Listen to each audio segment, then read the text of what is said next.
శ్రీమాత్రే నమః. సద్గురు జ్యోతిషాలయం 2026 రాశి ఫలితాలని మనం ఇప్పుడు తెలుసుకోబోతున్నాం.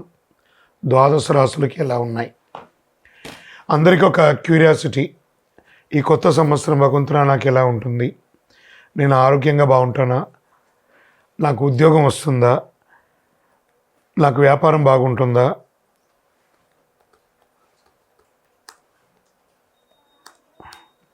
నాకు రియల్ ఎస్టేట్ బాగుంటుందా? ఇలా ఒక్కొక్కరికి ఒక్కొక్క రకమైనటువంటి ఆలోచన. ఉగాది తర్వాత శ్రీ పరాభవనామ సంవత్సరం కూడా వచ్చేస్తుంది. దాని తర్వాత మనం ఉగాది పంచాంగ శ్రవణాన్ని కూడా మనం చేసుకుంటాం. ఈలోపు ఈ జనవరి 1వ తారీఖు నుండి డిసెంబర్ 31 వరకు ఈ ద్వాదశ రాశులకి ఎలా ఉందో తెలుసుకోబోతున్నాం. అన్నిటికంటే ముందు జాతకం అనేది పడుతున్న వర్షానికి ఒక గొడుగు మాత్రమే, కానీ జాతకం జీవితం కాదు. దీన్ని అందరూ గుర్తుపెట్టుకోవాలి. మీకు ఎంత అవసరం ఉందో అంతే తెలుసుకుంటే మంచిదేమో అనిపిస్తుంది. సద్గురు జ్యోతిషాలయం 2026 వృశ్చిక రాశి వారికి ఆంగ్ల నూతన సంవత్సర శుభాకాంక్షలు. జనవరి 1 నుండి డిసెంబర్ 31, 2026 వరకు శుభాశుభ ఫలితాలు. Get ready. ఇన్ని ఏండ్లుగా అవమానాలు, ఆర్థిక ఇబ్బందులన్నీ పడి పడి పడి పడి నలిగి నలిగి నలిగి ఇబ్బంది పడ్డారు కదా. 2026 మీరు చరిత్రలో రాసి పెట్టుకునే ఒక సంవత్సరం.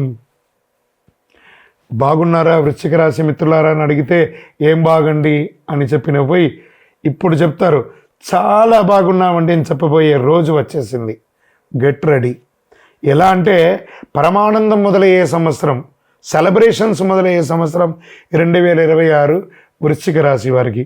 ఫస్ట్ ఆర్థికమైనటువంటి అప్పులన్నీ తొలగిపోయి డెట్స్ తొలగిపోతాయండి. ఎన్ని అవకాశాలు రాబోతున్నాయంటే ఊహించని అవకాశాలు.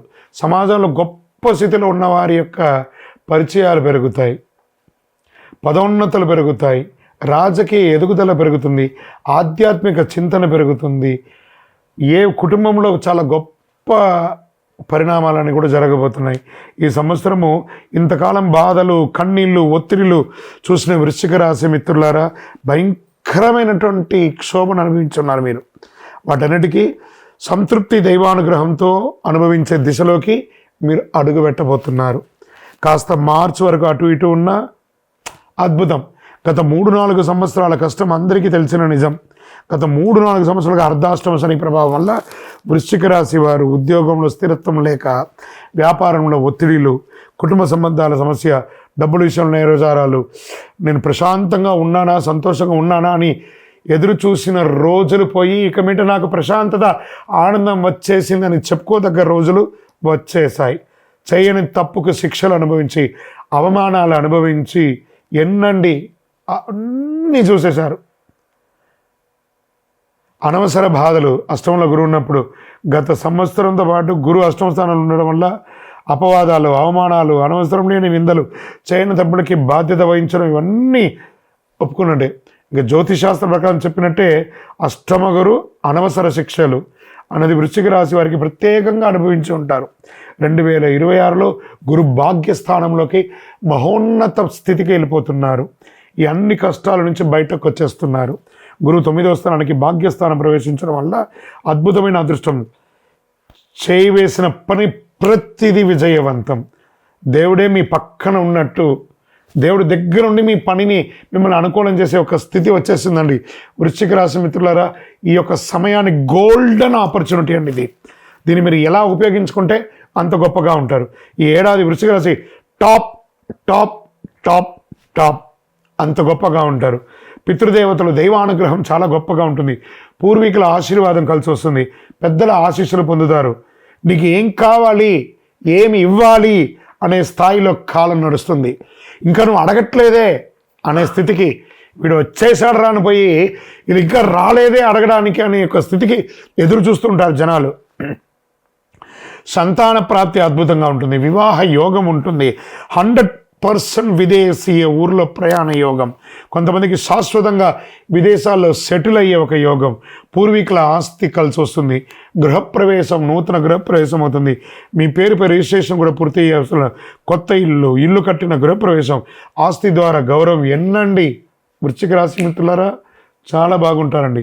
సంబంధాలు, సమాజ గౌరవం, అన్నదమ్ములు, అక్కచెల్లెళ్ళు ఉన్న వివాదాలు అన్నీ పరిష్కారం అయిపోతాయండి. పొరుగువారి పరిచయాలు పెరుగుతాయి. చాలా సపోర్ట్గా ఉంటారు మీరు. చెడ్డ పేరు అనేది ఈ సంవత్సరం ఉండదు. 2000 మార్చ్ ఏప్రిల్ తర్వాత పూర్తిగా వైపౌట్ చెడ్డ పేరు అంతా కూడా.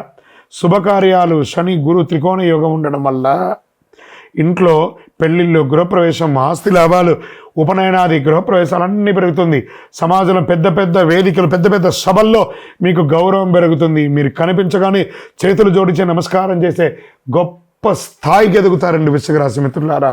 గురు దృష్టి ఉన్నంతకాలం ఈ సమస్య ఎక్కడ కూడా మీకు రాదు. 2027 జూలై వరకు అజేయ శక్తి తిరిగి చూడక్కర్లేదు.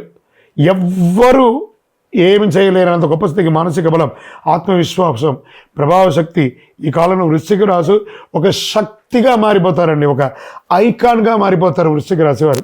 Get ready. అపోహలు చూడకండి. అది అయిపోతుంది, ఇది అయిపోతుంది మీరు చూడకండి. నిజం, గ్రహాలు ఉన్న స్థితిని చెప్తున్నాను నేను. 100కి 1000% నేను చెప్పేవన్నీ జరుగుతాయి తప్పకుండా. వ్యవసాయదారులకైతే అంత అద్భుతం అండి. కన్నీళ్లకు ముగింపండి, ఆనందానికి ఆరంభం.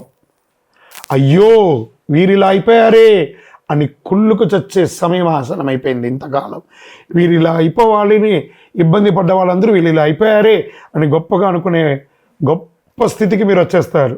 మామూలుగా ఉండదండి వృశ్చిక రాశి మిత్రులారా. జాక్పాట్. మీరు ఇంకా దీన్ని ఏమైనా ఊహించుకోండి. నేను మసిబూసి మాట్లాడట్లేదు.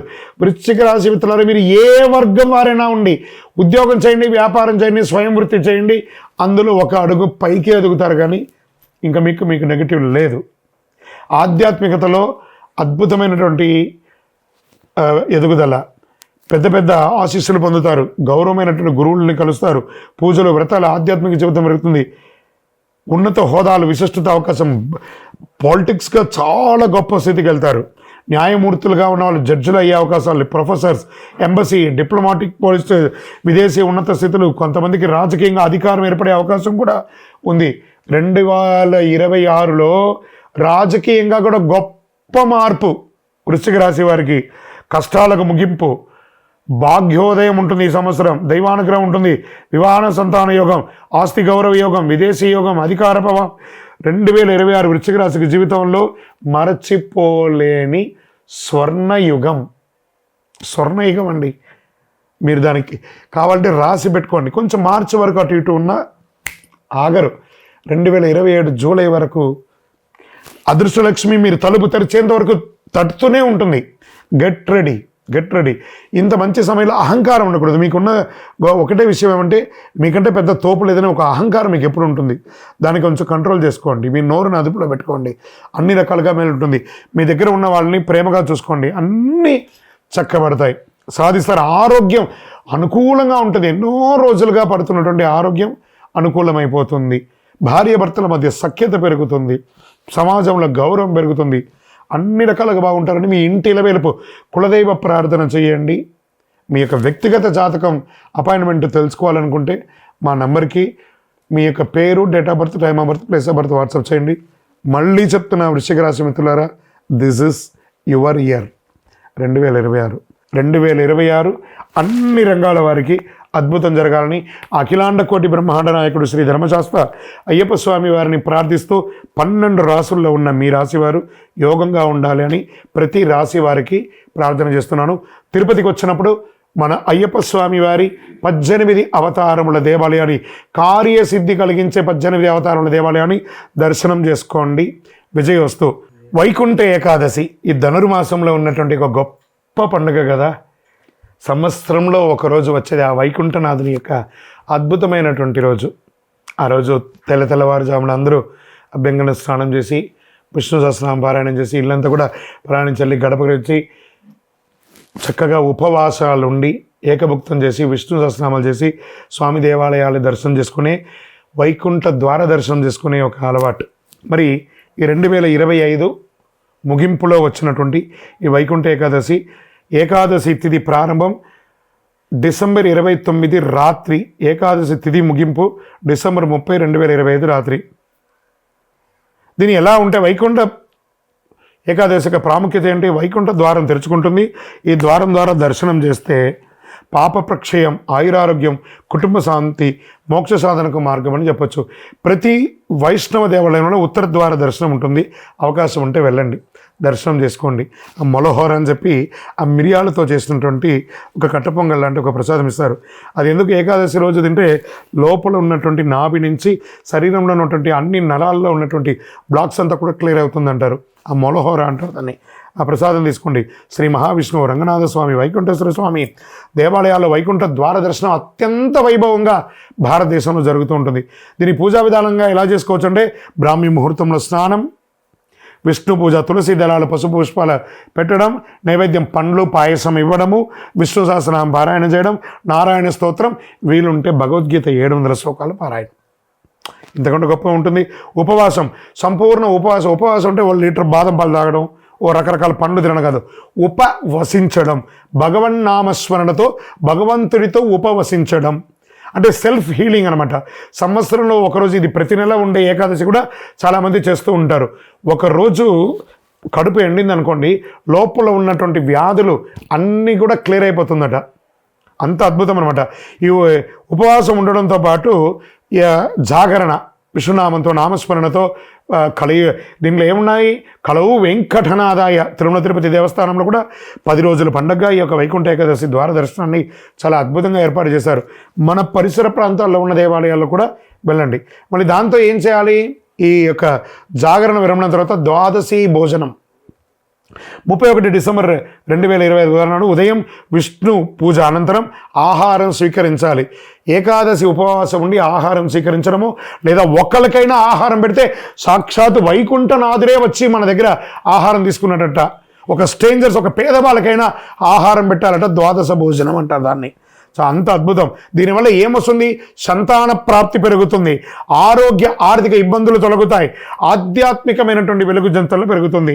వైకుంఠనాథుడికి ఏ అద్భుతమైనటువంటిది ఏం చేయాలి? ఆ వెంకటేశ్వర స్వామికి ఏం కావాలి? శ్రీనివాస గోవింద, శ్రీ వెంకటేశ గోవింద, వైకుంఠనాథ గోవింద అని ఆ గోవింద గోవింద గోవింద గోవింద నామాన్ని చెయ్యండి చాలు. ఏం చెప్పారు ఆ హనుమంతుల వారు?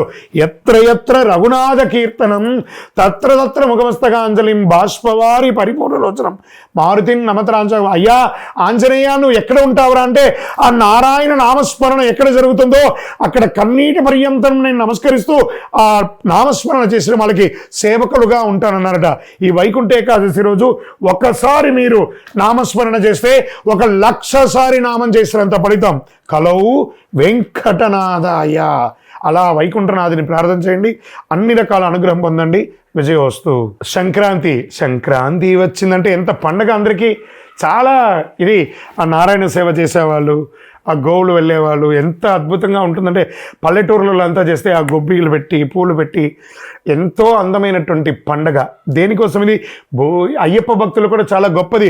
భోగికి ముందు చేరాలి, మకర సంక్రాంతి చూడాలి, చాలు చాలు మనకింకా వలదు ఇక జన్మ. ఇంత అద్భుతం తెలుసా? ఈ భోగికి ముందు అన్ని పాత నెగిటివ్స్ అన్నీ కొట్టుకోబోతుందట. దక్షిణాయన కాలం పోయి ఆ సంక్రాంతి రోజు మకర సంక్రమణంతో ఉత్తరాయణ పుణ్యకాలం పెరుగుతుందట. దీనికోసం బాగా భోగి మంటలు వేసుకుంటారు. అన్ని చెదారం అంతా ఎందుకు వేసి కాలుస్తారు? ఏదో మొక్కుబడిగా చేస్తారనుకున్నారా?